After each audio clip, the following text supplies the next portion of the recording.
Pesquisadores estimam que a quantidade de casos de coronavírus é maior do que já foi contabilizado pelo governo. Isso porque os poucos testes realizados estão por trás da subnotificação. O Brasil está entre os países que realizam menos testes na população.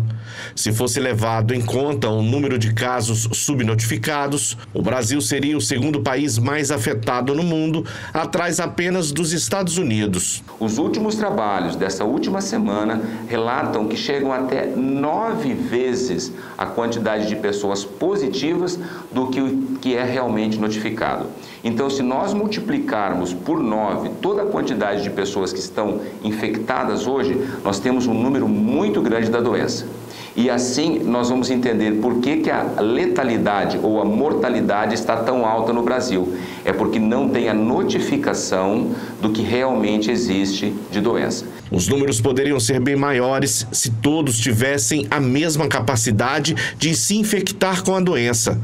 Mas, felizmente, o vírus age de forma diferente no organismo das crianças. É que existe a enzima conversora da angiotensina, que é responsável pela entrada do vírus dentro da célula, está em menor quantidade nas crianças e maior quantidade nos adultos. Isso faz com que a carga viral das crianças seja menor e a resposta à doença também é menor. A outra teoria é a teoria a respeito da imunologia, em que a tempestade de ocitocinas, ou seja, a resposta imunológica que as crianças têm mediante a infecção pelo vírus é totalmente diferente da resposta imunológica dos adultos. Então, os adultos têm uma resposta muito exacerbada e a inflamação é muito mais intensa. Mesmo assim, é bom manter todos os cuidados e isolamentos deste público, principalmente com o fechamento de escolas. Por isso, foi importante o fechamento das escolas e a limitação. E ainda deve ser mantido esse fechamento das escolas justamente porque essas crianças vão trazer, levar e estar sendo portadoras positivas sem estar sabendo, porque os seus sintomas são muito menores. Mas as crianças podem e terão a doença da mesma forma, porém com menos sintomas. Importantíssimo esse especialista estar nos ajudando a entender tudo que sim está em volta do coronavírus, né? Everton Leone. Meire Santos, eu estou realmente muito preocupado. Eu vou te confessar. Eu sou a favor, desde o princípio, que a gente administre essa crise, e aí eu estou do lado do presidente Bolsonaro, olhando para os dois problemas que nós temos. Um deles é o coronavírus, que é inegável, que está aí atacando todo mundo, fazendo vítimas, e o outro é a economia. Nós vamos chegar aí a 20 milhões, 25 milhões de desempregados nesse país. Falei para vocês que eu fui outro dia num posto de combustível que está funcionando, que já diz que estamos vendendo muito menos combustível. E dos 6 funcionários que tínhamos, só ficou 2, 4 foram demitidos. Então isso me preocupa muito, porque isso está acontecendo em todas as empresas. E aquelas que não estão demitindo, estão reduzindo salários, mas não sabem nem se vão sobreviver. Então, o que a gente está percebendo? Nós aqui da SIC TV, do Grupo SIC, temos feito um esforço danado. Temos mostrado a indisciplina das pessoas, por exemplo, dentro de uma loja. Nós temos mostrado as pessoas aglomeradas em postos de saúde, com cadeiras colocadas ali, certamente pelos funcionários, pelo diretor, pelo administrador do posto. E as pessoas estão de frente ao posto, quer dizer, ali na área que fica ao lado da porta de acesso, esperando para ser atendidos, ao lado do outro. E pessoas aglomeradas. Mostramos fotos aqui, nós cobrimos as festas da morte que aconteceram, criticamos terrivelmente, mostramos os resultados negativos de tudo isso, e a gente olha pela janela. Hoje eu fui ao hospital, é muita gente na rua de forma desnecessária. Funcionários públicos que estão de quarentena em casa, no home office, enfim, estão indo para a rua sem necessidade. E isso ajuda a proliferação do vírus. Eu vi agora, há poucos momentos atrás, a Justiça do Maranhão determinou o fechamento de 4 municípios. Um deles, São Luís do Maranhão, a capital. Por quê? Decretou lockdown nas cidades. Fechamento total de tudo, porque os hospitais não suportam mais receber as pessoas que vão para lá. Muitas delas, em razão disso, entram cambaleantes, moribundas e saem num caixão. A notícia de Manaus agora que vai faltar é caixão para todas as pessoas que devem morrer nas próximas horas. Não vai ter mais como enterrá-las num caixão, dando o mínimo de dignidade para essas pessoas. Ah, então tem que fechar o comércio. Não tem que fechar o comércio, não. O comércio pode funcionar.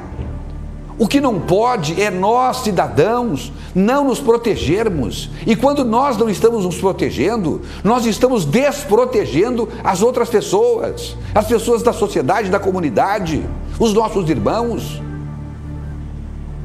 E o que eu acho aqui, eu tenho assim pelo governador do estado, Coronel Marcos Rocha, eu tenho uma profunda admiração por ele. Posso dizer até que sou não um amigo pessoal, mas um amigo de coração, porque respeito a figura do governador, que foi eleito legitimamente pela vontade popular. E ele é, sem dúvida alguma, o nosso líder. O homem que foi aclamado no segundo turno com uma votação expressiva para nos liderar, como se Moisés fosse para nos levar para o outro lado do rio, cortando as águas. Esse é o nosso líder e eu o vejo assim, até pelo seu carisma, pelo seu jeito de tratar as pessoas.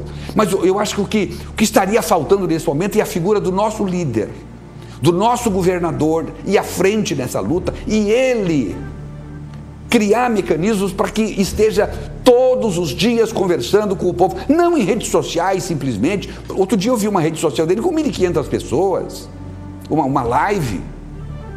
É vir para a televisão aqui, governador, os espaços aqui estão abertos para o senhor vir amanhã, se quiser, fazer esse programa aqui, conclamar o seu povo a seguir as suas orientações, os seus liderados seguirem aquilo que o senhor precisa que seja feito, para que a gente não deixe esse vírus fazer com que os nossos hospitais não deem conta.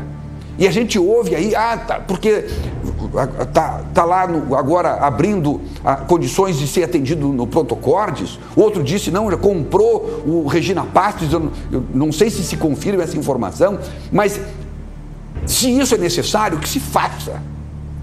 Mas só que está sendo necessário porque o nosso líder não está liderando os seus liderados. E eu digo isso com muito amor, com muito carinho, com muito respeito. E alguém me diria, por que você não ligou para o governador? O meu papel, eu falo diante das câmeras. O meu coração se abre diante das câmeras. Esse é o meu canal de comunicação. Eu não posso me envolver emocionalmente com os nossos líderes, com os nossos políticos, porque daqui a pouco eu começo a me autocensurar aqui. E não é a hora de eu me autocensurar. Esta é a hora de eu conclamar, de eu pedir, como eu tenho pedido para a população, mas eu não sou líder. Eu não sou Moisés. Eu não sou aquele que leva o seu povo para a terra prometida. Não sou eu. Os homens que foram, os políticos em geral, talvez nem precisemos ficar no governador, podemos só no governador estender isso para a classe política toda, porque eles é que estão aí para nos reger e nos conduzir. A gente vê políticos fazendo live, mas não é esse só esse o papel. Tem que atuar efetivamente, reunindo pessoas dentro das condições importantes e necessárias para que não haja a chamada aglomeração. mas conclamar esse povo. Eu me lembro quando eu tinha mandato e tinha os meus eleitores, eu sabia quem eram eles, praticamente todos, e quem conviveu comigo sabe o que eu estou dizendo. Num simples telefonema meu, as pessoas atendiam, porque viam em mim aquele líder. Mas eu era um deputado estadual, era limitado, mas 24 deputados estaduais, operando em direção aos seus eleitores, para que eles não saiam para a rua, para que fiquem em casa, para que respeitem. Ouvi hoje gente dizendo que foram comprar numa loja, foram 4 pessoas da família fazer uma compra que não era necessário os 4 estarem lá. Então essa pandemia só vai nos derrubar se nós, população, soubermos nos conduzir. Não é o secretário de saúde sozinho que vai resolver isso, não é o governador sozinho que vai resolver isso, não. Mas é importante que o líder lidere, converse com os prefeitos, chame os prefeitos, veja o que cada um está fazendo, para a gente não deixar que colapse o nosso sistema. Eu estou muito preocupado, eu estou aflito, eu tenho conversado com muita gente do Judiciário, do Ministério Público, do Tribunal de Contas, tenho conversado com gente do governo, e quando eu não converso, eles vêm e conversam comigo, porque acabam imaginando que possa ser o pequeno Everton Leone, que possa ser a voz para fazer as coisas começarem a andar. Não tenho essa pretensão, não tenho essa pretensão e nem quero essa responsabilidade para mim. Eu só quero poder abrir o meu coração com carinho, com sinceridade, com o desejo de que as coisas voltem rapidamente à sua normalidade, que as pessoas parem de fazer festas, respeitem os limites, evitem as aglomerações.